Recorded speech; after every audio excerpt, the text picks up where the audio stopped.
Guillermo Hermano Lanza, vecino, bueno, nació aquí en Chiclana, cerca del pueblo vecino de Molín, municipio vecino de Molín. Le di una forma a mi ser para ser la mayoría. Observé a los adultos vivir de fantasía y esperando el momento en que yo lo haría, me quedé sin palabras y brotó la poesía.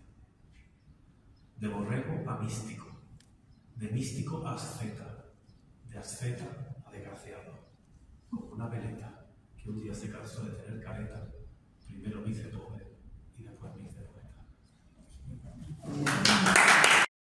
Pero sí, ¿tú crees que la poesía es la menos pop de todas las artes, la más orillada por el mercado y la sociedad de consumo? Claro, evidentemente, porque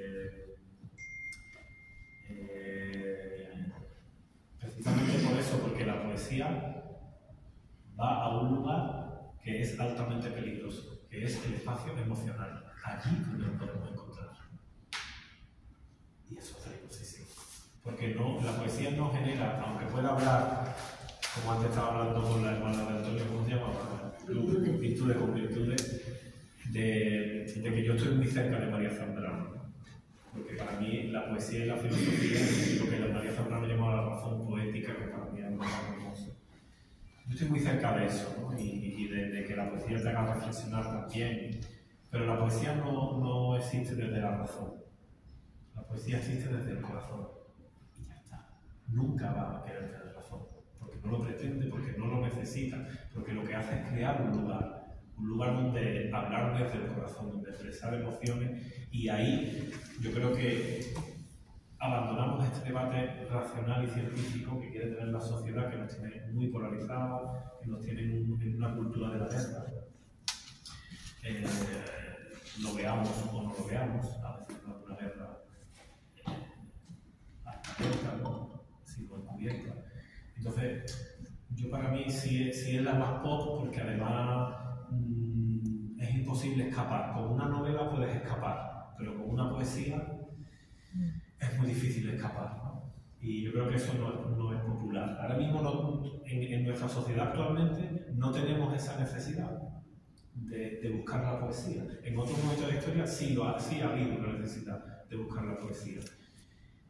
Sin embargo, la poesía, yo a veces doy talleres para los niños de poesía, voy a institutos y a colegios, y entonces yo les cuento que la poesía está en un montón de lugares, ¿no? Me acuerdo, por ejemplo, una vez entré a un colegio y nada más entrar ponía un cartel: mi cuerpo es mi templo.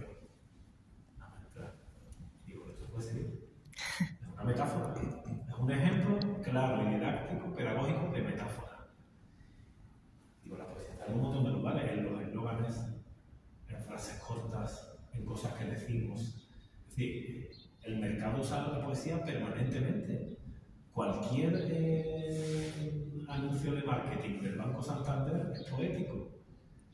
Es un horror, pero es que es la realidad, ¿no? La revolución está aquí ahora. ¿No? Es decir, utiliza un montón de frases. Entonces, de alguna manera, la poesía está en nuestra vida, pero no la reconocemos. Entonces, está orillada, está fuera, ¿no? del pop. Evidentemente, hemos pasado también de una música como el flamenco y la poesía tradicional, la música tradicional que llevaba poesía, antes todo lleva poesía. Antes la gente no sabía escribir y leer, y la única forma de que recordáramos los textos era el rima. Por eso todos los textos religiosos son en rima, los textos hinduistas son todos en rima. ¿Por qué? Porque están hechos para una sociedad que no puede leer y escribir. Esto es una cosa que ha cambiado muchísimo hasta de llegar a lo que hoy es el reggaetón, que tiene un carácter poético de 0,01.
Gracias.